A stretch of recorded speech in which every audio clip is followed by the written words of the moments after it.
There was once a giant who lived on the borders of Giantland, where it touched on the country of common people. Everything in Giantland was so big that the common people saw only a mass of awful mountains and clouds, and no living man had ever come from it, as far as anybody knew, to tell what he had seen in it. Somewhere near these borders, on the other side, by the edge of a great forest, lived a labourer with his wife and a great many children. One day, Tricksey Wee, as they called her, teased her brother Buffy Bob till he could not bear it any longer, and gave her a box on the ear. Tricksey Wee cried, and Buffy Bob was so sorry and so ashamed of himself that he cried too, and ran off into the wood. He was so long gone that Tricksey Wee began to be frightened, for she was very fond of her brother, and she was so distressed that she had first teased him and then cried, that at last she ran into the wood to look for him, though there was more chance of losing herself than of finding him.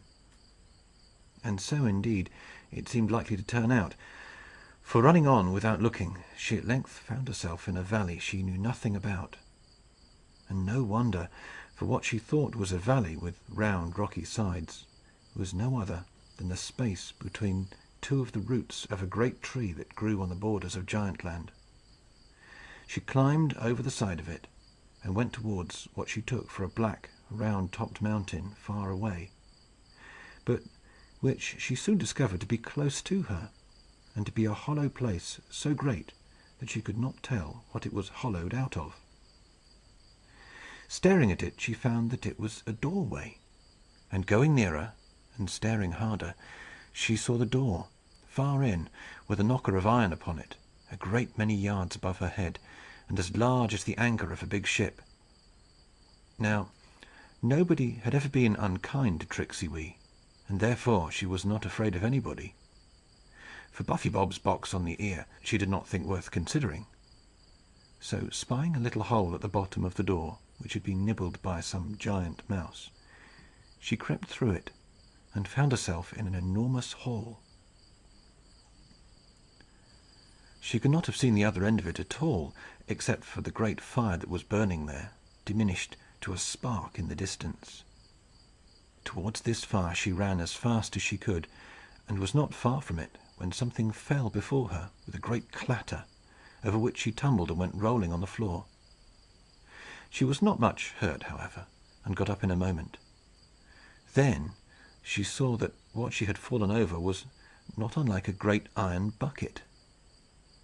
When she examined it more closely, she discovered that it was a thimble, and looking up to see who had dropped it, beheld a huge face with spectacles as big as the round windows of a church bending over her, and looking everywhere for the thimble.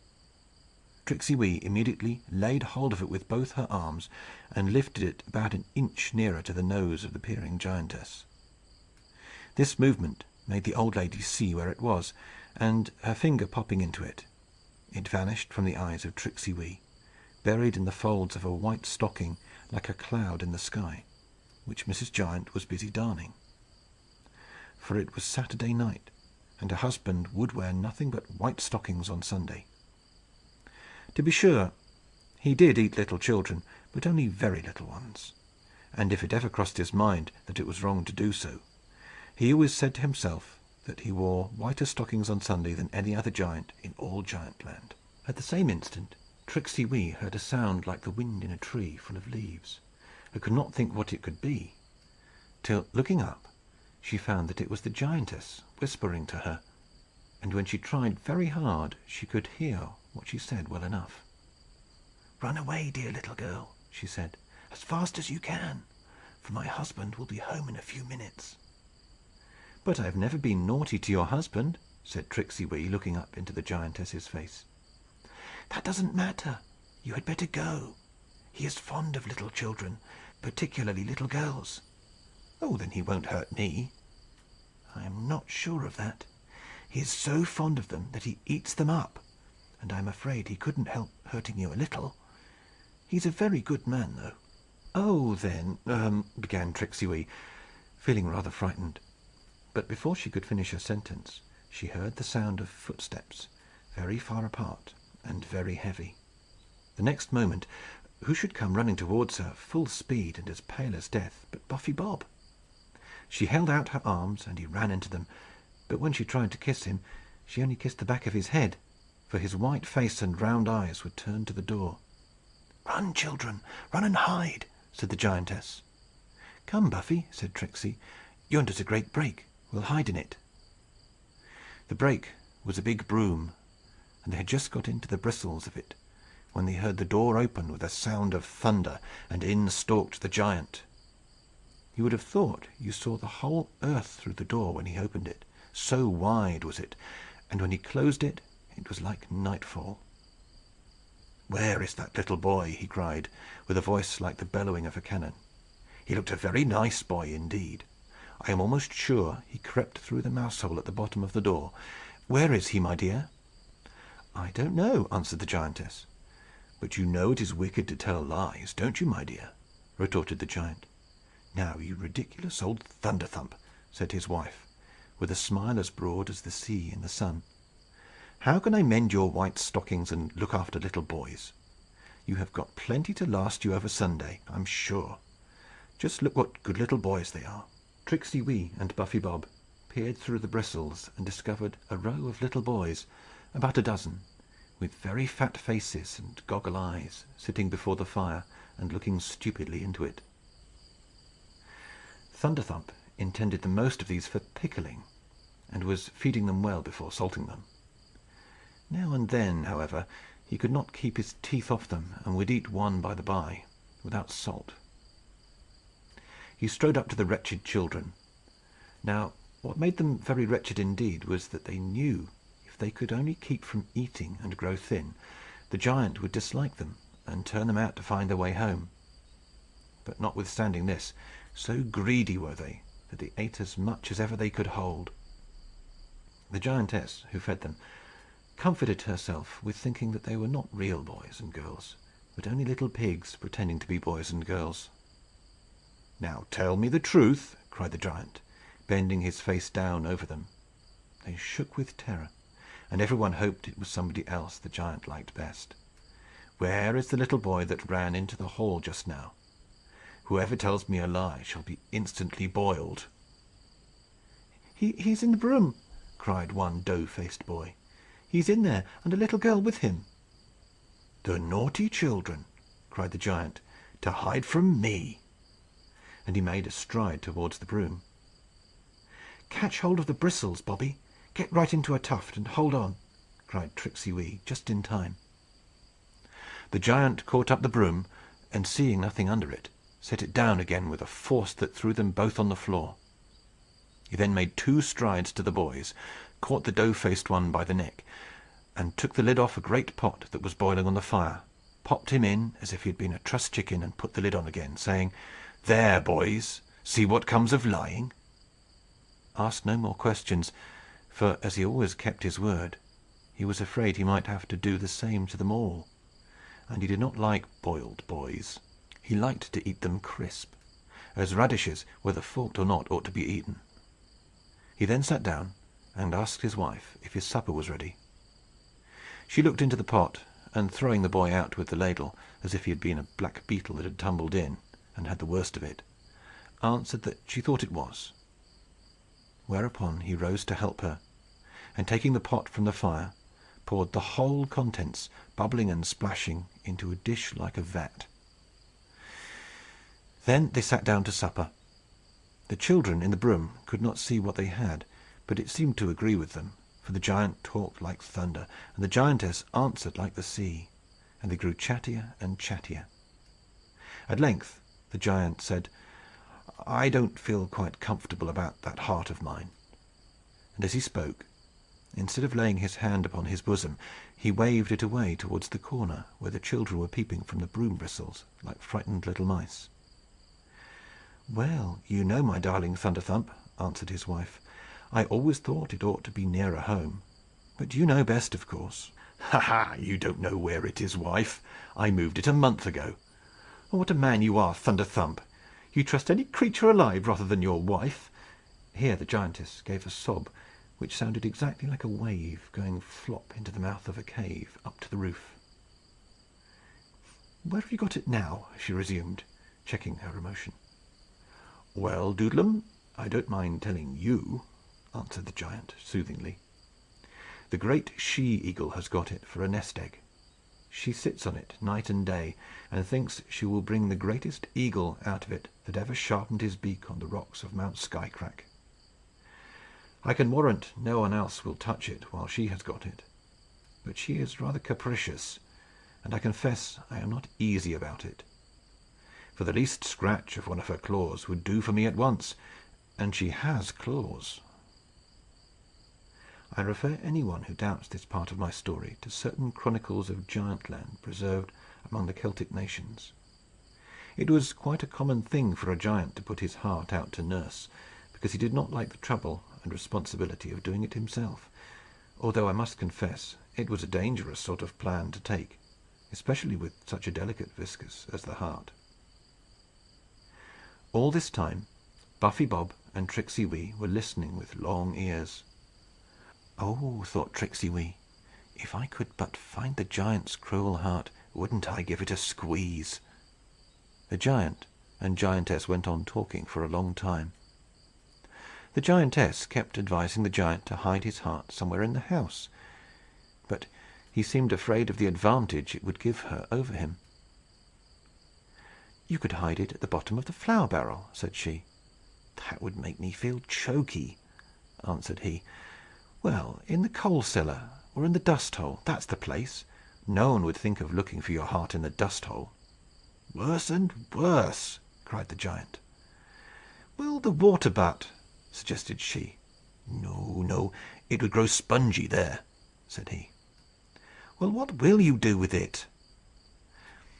"I will leave it a month longer where it is, and then I will give it to the Queen of the Kangaroos, and she will carry it in her pouch for me.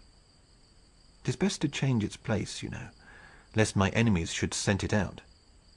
But, dear Doodlem, it's a fretting care to have a heart of one's own to look after.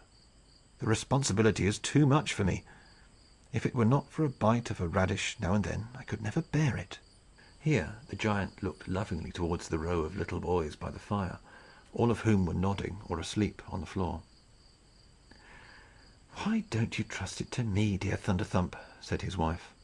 "I would take the best possible care of it." "I don't doubt it, my love, but the responsibility would be too much for you. You would no longer be my darling, light-hearted, airy, laughing Doodlem. It would transform you into a heavy, oppressed woman, weary of life, as I am." The giant closed his eyes and pretended to go to sleep. His wife got his stockings and went on with her darning. Soon the giant's pretence became reality, and the giantess began to nod over her work. "Now, Buffy," whispered Tricksey Wee, "now's our time. I think it's moonlight, and we had better be off. There's a door with a hole for the cat just behind us." "All right," said Buffy Bob. "I'm ready." So they got out of the broom brake and crept to the door. But to their great disappointment, when they got through it, they found themselves in a sort of shed. It was full of tubs and things, and though it was built of wood only, they could not find a crack. "Let us try this hole," said Tricksey, for the giant and giantess were sleeping behind them, and they dared not go back. "All right," said Bob. He seldom said anything else than "all right." Now this hole was in a mound that came in through the wall of the shed, and went along the floor for some distance. They crawled into it, and found it very dark. But groping their way along, they soon came to a small crack, through which they saw grass, pale in the moonshine. As they crept on, they found the hole began to get wider and lead upwards. "What is that noise of rushing?" said Buffy Bob. "I can't tell," replied Tricksey, "for you see I don't know what we're in." The fact was, they were creeping along a channel in the heart of a giant tree, and the noise they heard was the noise of the sap rushing along its wooden pipes. When they laid their ears to the wall, they heard it gurgling along with a pleasant noise. "It sounds kind and good," said Tricksey.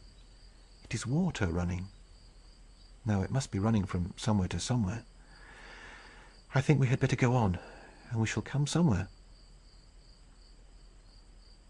It was now rather difficult to go on, for they had to climb as if they were climbing a hill, and now the passage was wide. Worn nearly out, they saw light overhead at last, and creeping through a crack into the open air, they found themselves in the fork of a huge tree.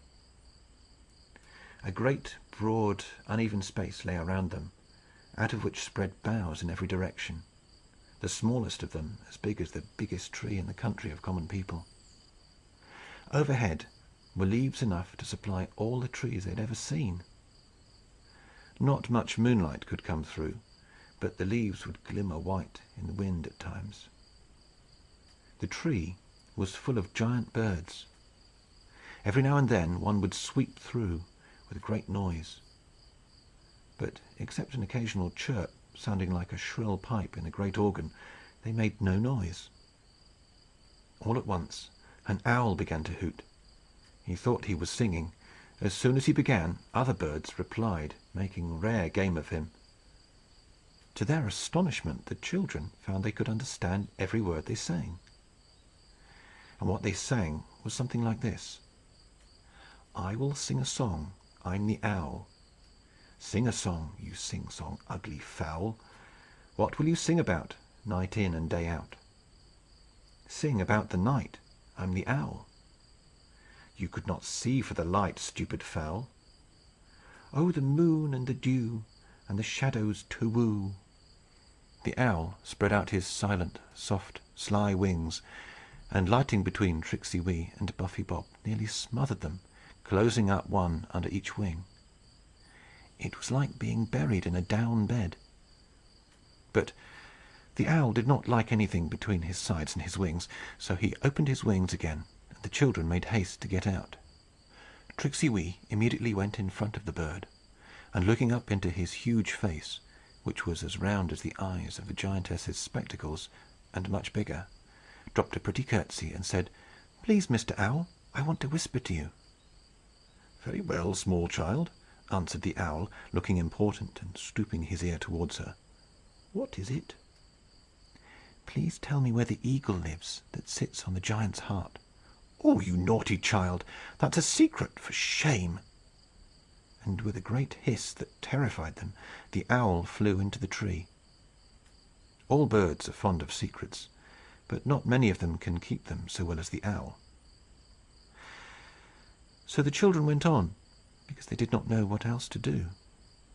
They found the way very rough and difficult. The tree was so full of humps and hollows. Now and then they plashed into a pool of rain. Now and then they came upon twigs growing out of the trunk, where they had no business, and they were as large as full-grown poplars. Sometimes they came upon great cushions of soft moss, and on one of them they lay down and rested. But they had not lain long before they spied a large nightingale sitting on a branch, with its bright eyes looking up at the moon. In a moment more he began to sing, and the birds about him began to reply, but in a different tone from that in which they had replied to the owl.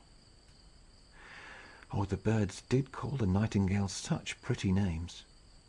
The nightingale sang, and the birds replied like this: "I will sing a song, I'm the nightingale. Sing a song, long, long, little never fail. What will you sing about, light in or light out? Sing about the light gone away, down, away, and out of sight, poor lost day, mourning for the day dead o'er his dim bed." The nightingale sang so sweetly the children would have fallen asleep, but for fear of losing any of the song.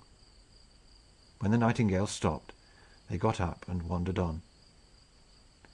They did not know where they were going, but they thought it best to keep going on, because then they might come upon something or other. They were very sorry they had forgotten to ask the nightingale about the eagle's nest, but his music had put everything else out of their heads. They resolved, however, not to forget the next time they had a chance. So they went on and on, till they were both tired, and Tricksey Wee said at last, trying to laugh, "I declare my legs feel just like a Dutch doll's." "And here's the place to go to bed in," said Buffy Bob. They stood at the edge of a last year's nest, and looked down with delight into the round mossy cave. Then they crept gently in, and lying down in each other's arms, found it so deep and warm and comfortable and soft that they were soon fast asleep. Now, close beside them, in a hollow, was another nest, in which lay a lark and his wife. And the children were awakened very early in the morning by a dispute between Mr. and Mrs. Lark. "Let me up," said the lark. "It is not time," said the lark's wife. "It is," said the lark rather rudely. "The darkness is quite thin. I can almost see my own beak." "Nonsense," said the lark's wife. "You know you came home yesterday morning quite worn out. You had to fly so very high before you saw him. I am sure he would not mind if you took it a little easier. Do be quiet and go to sleep again." "That's not it at all," said the lark. "He doesn't want me. I want him. Let me up, I say." He began to sing, and Tricksey Wee and Buffy Bob, having now learned the way, answered him. "I will sing a song, I'm the lark. Sing, sing, throat strong, little kill the dark. Now what will you sing about? What will you sing about now the night is out? I can only call, I can't think. Let me up, that's all. Let me drink. Thirsting all the long night for a drink of light." By this time the lark was standing on the edge of his nest, and looking at the children. "Poor little things, you can't fly," said the lark. "No, but we can look up," said Tricksey. "Ah, you don't know what it is to see the very first of the sun." "But we know what it is to wait till he comes. He's no worse for your seeing him first, is he?" "Oh no, certainly not," answered the lark with condescension; and then, bursting into his jubilate, he sprang aloft, clapping his wings like a clock running down. "Tell us where—" began Buffy Bob, but the lark was out of sight. His song was all that was left of him. That was everywhere, and he was nowhere. "Selfish bird!" said Buffy. "It's all very well for larks to go hunting the sun, but they have no business to despise their neighbours for all that." "Can I be of any use to you?" said a sweet bird voice out of the nest. This was the lark's wife, who stayed at home with the young larks while her husband went to church. "Oh, thank you, if you please," answered Tricksey Wee. And up popped a pretty brown head, and then up came a brown feathery body, and last of all came the slender legs on to the edge of the nest. There she turned, and looking down into the nest, from which came a litany of chirpings for breakfast, said, "Lie still, little ones." Then she turned to the children. "My husband is king of the larks," she said. Buffy Bob took off his cap, and Tricksey Wee curtsied very low. "Oh no, it's not me," said the bird, looking very shy. "I'm only his wife. It's my husband." And she looked up after him into the sky, whence his song was still falling like a shower of musical hailstones. Perhaps she could see him. "He's a splendid bird," said Buffy Bob. "Only, you know, he will get up a little too early." "Oh no, he doesn't. It's only his way, you know. But tell me what I can do for you." "Tell us, please, Lady Lark, where the she-eagle lives that sits on giant Thunderthump's heart." "Oh, that is a secret." "Did you promise not to tell?" "No, but larks ought to be discreet. They see more than other birds." "But you don't fly up high like your husband, do you?" "Not often, but it's no matter. I come to know things for all that." "Do tell me, and I will sing you a song," said Tricksey Wee. "Can you sing too? You've got no wings." "Yes, and I will sing you a song I learned the other day about a lark and his wife." "Please do," said the lark's wife. "Be quiet, children, and listen." Tricksey Wee was very glad she happened to know a song which would please the lark's wife at least, whatever the lark himself might have thought of it if he had heard it. So she sang: "Good morrow, my lord, in the sky alone?" sang the lark, as the sun ascended his throne. "Shine on me, Lord! I only am come, of all your servants, to welcome you home.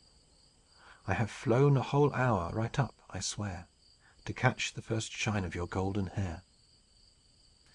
"Must I thank you, then," said the king, "Sir Lark, for flying so high and hating the dark? You ask a full cup for half a thirst. Half is love of me, and half love to be first. There's many a bird that makes no haste, but waits till I come. That's as much to my taste." And the king hid his head in a turban of cloud, and the lark stopped singing, quite vexed and cowed. But he flew up higher, and thought, "Anon the wrath of the king will be over and gone, and his crown, shining out of its cloudy fold, will change my brown feathers to a glory of gold." So he flew with the strength of a lark, he flew. But as he rose, the cloud rose too. Not a gleam of the golden hair came through the depth of the misty air, till, weary with flying, with sighing sore, the strong sun-seeker could do no more. His wings had had no chrism of gold, and his feathers felt withered and worn and old. So he quivered and sank and dropped like a stone. And there on his nest, where he left her alone, sat his little wife on her little eggs, keeping them warm with wings and legs. Did I say alone? Ah, no such thing. Full in her face was shining the king. "Welcome, Sir Lark, you look tired," said he. "Up is not always the best way to me. While you have been singing so high and away, I've been shining to your little wife all day." He had set his crown all about the nest, and out of the midst shone her little brown breast. And so glorious was she in russet gold, that for wonder and awe Sir Lark grew cold. He popped his head under her wing, and lay as still as a stone till the king was away. As soon as Tricksey Wee had finished her song, the lark's wife began a low, sweet, modest little song of her own. And after she had piped away for 2 or 3 minutes, she said, "You dear children, what can I do for you?" "Tell us where the she-eagle lives, please," said Tricksey Wee. "Well, I don't think there can be much harm in telling such wise, good children," said Lady Lark. "I'm sure you don't want to do any mischief." "Oh no, quite the contrary," said Buffy Bob. "Then I'll tell you. She lives on the very topmost peak of Mount Skycrack, and the only way to get up is to climb on the spiders' webs that cover it from top to bottom." "That's rather serious," said Tricksey Wee. "But you don't want to go up, you foolish little thing. You can't go. And what do you want to go up for?" "That is a secret," said Tricksey Wee. "Well, it's no business of mine," rejoined Lady Lark, a little offended, and quite vexed that she had told them.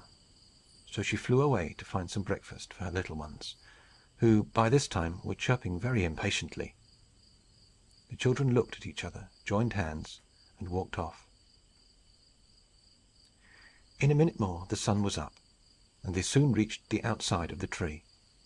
The bark was so knobby and rough, and full of twigs, that they managed to get down, though not without great difficulty. Then, far away to the north, they saw a huge peak, like the spire of a church, going right up into the sky. They thought this must be Mount Skycrack, and turned their faces towards it. As they went on, they saw a giant or two now and then, striding about the fields or through the woods, but they kept out of their way. Nor were they in much danger, for it was only 1 or 2 of the border giants that were so very fond of children. At last they came to the foot of Mount Skycrack. It stood in a plain alone, and shot right up I don't know how many thousand feet into the air, a long, narrow, spear-like mountain. The whole face of it, from top to bottom, was covered with a network of spiders' webs, with the threads of various sizes, from that of silk to that of whipcord. The webs shook and quivered and waved in the sun, glittering like silver. All about ran huge greedy spiders, catching huge silly flies and devouring them. Here they sat down to consider what could be done. The spiders did not heed them, but ate away at the flies. Now at the foot of the mountain, and all around it, was a ring of water, not very broad, but very deep. As they sat watching them, one of the spiders, whose web was woven across this water, somehow or other lost his hold, and fell in on his back. Tricksey Wee and Buffy Bob ran to his assistance, and laying hold each of one of his legs, succeeded, with the help of the other legs, which struggled spiderfully, in getting him out upon dry land. As soon as he had shaken himself and dried himself a little, the spider turned to the children, saying, "And now, what can I do for you?" "Tell us, please," said they, "how we can get up the mountain to the she-eagle's nest." "Nothing is easier," answered the spider. "Just run up there, and tell them all I sent you, and nobody will mind you." "But we haven't got claws like you, Mr. Spider," said Buffy. "No more you have, poor unprovided creatures. Still, I think we can manage it. Come home with me." "You won't eat us, will you?" said Buffy. "My dear child," answered the spider, in a tone of injured dignity, "I eat nothing but what is mischievous or useless. You have helped me, and now I will help you." The children rose at once, and, climbing as well as they could, reached the spider's nest in the very centre of the web. Nor did they find it very difficult, for whenever too great a gap came, the spider, spinning a strong cord, stretched it just where they would have chosen to put their foot next. He left them in his nest, after bringing them 2 enormous honey bags taken from bees that he had caught; but presently about 6 of the wisest of the spiders came back with him. It was rather horrible to look up and see them all around the mouth of the nest, looking down on them in contemplation, as if wondering whether they would be nice eating. At length one of them said, "Tell us truly what you want with the eagle, and we will try to help you." Then Tricksey Wee told them that there was a giant on the borders who treated little children no better than radishes, and that they had narrowly escaped being eaten by him; that they had found out that the great she-eagle of Mount Skycrack was at present sitting on his heart, and that, if they could only get hold of the heart, they would soon teach the giant better behavior. "But," said the host, "if you get at the heart of the giant, you will find it as large as one of your elephants. What can you do with it?" "The least scratch will kill it," replied Buffy Bob. "Ah, but you might do better than that," said the spider, "now we have resolved to help you. Here is a little bag of spider juice. The giants cannot bear spiders, and this juice is dreadful poison to them. We are all ready to go up with you, and drive the eagle away. Then you must put the heart into this other bag, and bring it down with you, for then the giant will be in your power." "But how can we do that?" said Buffy. "The bag is not much bigger than a pudding bag." "But it is as large as you will be able to carry." "Yes, but what are we to do with the heart?" "Put it in the bag, to be sure. Only first you must squeeze a drop out of the other bag upon it. You will see what will happen." "Very well, we will do as you tell us," said Tricksey Wee. "And now, if you please, how shall we go?" "Oh, that's our business," said the first spider. "You come with me, and my grandfather will take your brother. Get up."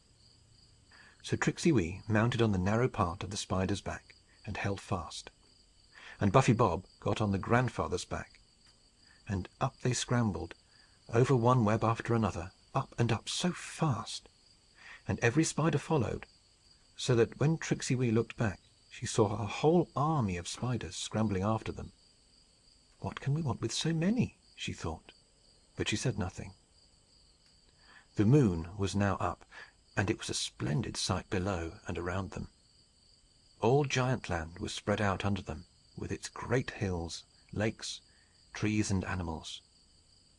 And all above them was the clear heaven, and Mount Skycrack rising into it, with its endless ladders of spider webs, glittering like cords made of moonbeams.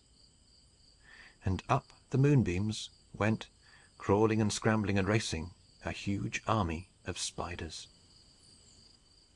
At length they reached all but the very summit, where they stopped. Tricksey Wee and Buffy Bob could see above them a great globe of feathers that finished off the mountain like an ornamental knob. "But how shall we drive her off?" said Buffy. "We'll soon manage that," answered the grandfather spider. "Come on, you, down there." Up rushed the whole army, past the children, over the edge of the nest, on to the she-eagle, and buried themselves in her feathers. In a moment she became very restless, and went pecking about her with her beak. All at once she spread out her wings, with a sound like a whirlwind, and flew off to bathe in the sea. And then the spiders began to drop from her nest in all directions on their gossamer wings. The children had to hold fast to keep the wind of the eagle's flight from blowing them off.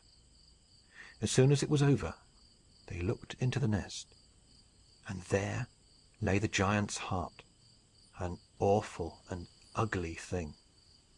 "Make haste, child," said Tricksey's spider. So Tricksey took her bag and squeezed a drop out of it upon the heart.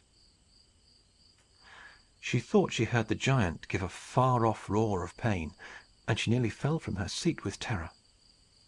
The heart instantly began to shrink. It shrunk and shriveled till it was nearly gone, and Buffy Bob caught it up and put it into his bag. Then the two spiders turned and went down again as fast as they could. Before they got to the bottom, they heard the shrieks of the she-eagle over the loss of her egg. But the spiders told them not to be alarmed, for her eyes were too big to see them. By the time they reached the foot of the mountain, all the spiders had got home, and were busy again catching flies as if nothing had happened. After renewed thanks to their friends, the children set off, carrying the giant's heart with them. "If you should find it at all troublesome, just give it a little more spider juice directly," said the grandfather, as they took their leave. Now the giant had given an awful roar of pain the moment they anointed his heart, and had fallen down in a fit, in which he lay so long that all the boys might have escaped if they had not been so fat. One did, and got home in safety. For days the giant was unable to speak. The first words he uttered were, "Oh, my heart, my heart!" "Your heart is safe enough, dear Thump," said his wife. "Really, a man of your size ought not to be so nervous and apprehensive. I'm ashamed of you." "You have no heart, Doodlem," answered he. "I assure you that at this moment mine is in the greatest danger. It has fallen into the hands of foes, though who they are I cannot tell." Here he fainted again, for Tricksey Wee, finding the heart begin to swell a little, had given it the least touch of spider juice. Again he recovered, and said, "Dear Doodlem, my heart is coming back to me. It is coming nearer and nearer." After lying silent for hours, he exclaimed, "It is in the house, I know!" And he jumped up and walked about, looking in every corner.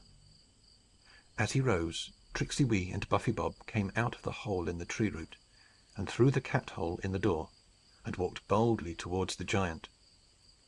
Both kept their eyes busy watching him. Led by the love of his own heart, the giant soon spied them, and staggered furiously towards them. "I will eat you, vermin!" he cried. "Here with my heart!" Tricksey gave the heart a sharp pinch. Down fell the giant on his knees, blubbering and crying, and begging for his heart. "You shall have it, if you behave yourself properly," said Tricksey. "How shall I behave myself properly?" asked he, whimpering. "Take all those boys and girls, and carry them home at once." "I'm not able. I'm too ill. I should fall down." "Take them up directly." "I can't, till you give me my heart." "Very well," said Tricksey, and she gave the heart another pinch. The giant jumped to his feet, and catching up all the children, thrust some into his waistcoat pockets, and some into his breast pocket, put 2 or 3 into his hat, and took a bundle of them under each arm, and he staggered to the door. All this time poor Doodlem was sitting in her armchair, crying and mending a white stocking. The giant led the way to the borders. He could not go so fast but that Buffy and Tricksey managed to keep up with him. When they reached the borders, they thought it would be safer to let the children find their own way home. so they told him to set them down. He obeyed. "Have you put them all down, Mr. Thunderthump?" asked Tricksey Wee. "Yes," said the giant. "That's a lie!" squeaked a little voice, and out came a head from his waistcoat pocket. Tricksey Wee pinched the heart till the giant roared with pain. "You're not a gentleman. You tell stories," she said. "He was the thinnest of the lot," said Thunderthump, crying. "Are you all there now, children?" asked Tricksey. "Yes, ma'am," returned they, after counting themselves very carefully, and with some difficulty, for they were all stupid children. "Now," said Tricksey Wee to the giant, "will you promise to carry off no more children, and never to eat a child again all your life?" "Yes, yes, I promise," answered Thunderthump, sobbing. "And you will never cross the borders of Giantland?" "Never." "And you shall never again wear white stockings on a Sunday all your life long? Do you promise?" The giant hesitated at this, and began to expostulate; but Tricksey Wee, believing it would be good for his morals, insisted, and the giant promised. Then she required of him that, when she gave him back his heart, he should give it to his wife to take care of for him forever after. The poor giant fell on his knees and began to beg; but Tricksey Wee giving the heart a slight pinch, he bawled out, "Yes, yes, Doodlem shall have it, I swear. And she must not put it in the flour barrel or the dust hole." "Certainly not." "Make your own bargain with her. And you promise not to interfere with my brother and me, or to take any revenge for what we have done?" "Yes, yes, my dear children, I promise everything. Do pray make haste and give me back my poor heart." "Wait there, then, till I bring it to you." "Yes, yes, only make haste, for I feel very faint." Tricksey Wee began to undo the mouth of the bag; but Buffy Bob, who had got very knowing on his travels, took out his knife, with a pretence of cutting the string, but in reality to be prepared for any emergency. No sooner was the heart out of the bag than it expanded to the size of a bullock, and the giant, with a yell of rage and vengeance, rushed on the two children, who had stepped sideways from the terrible heart. But Buffy Bob was too quick for Thunderthump. He sprang to the heart and buried his knife in it up to the hilt. A fountain of blood spouted from it, and with a dreadful groan the giant fell dead at the feet of little Tricksey Wee, who could not help being sorry for him after all.